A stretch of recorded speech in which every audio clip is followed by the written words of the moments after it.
Hi, Charlie here, and today I want to talk about what happens if you get arrested in Texas for a DWI, but you have an out-of-state driver's license.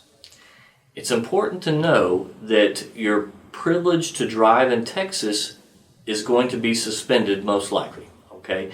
Just having an out-of-state license doesn't overcome a Texas suspension.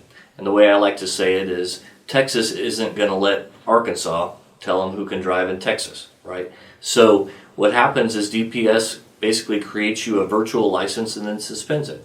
So if you get caught driving during this suspension period, you definitely can go to jail.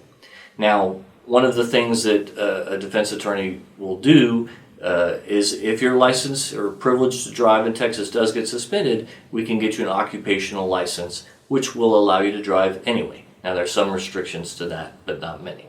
The other scenario is if you are just visiting Texas and you get arrested for a DWI, but you live out of state.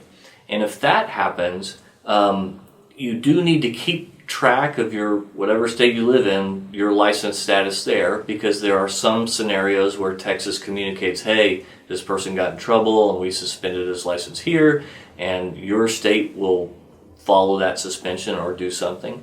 And we never know which states do that because it changes all the time. So you just need to keep track of your license in whatever state you live in, and make sure that your state's agency knows where you live, because they typically will communicate with a letter.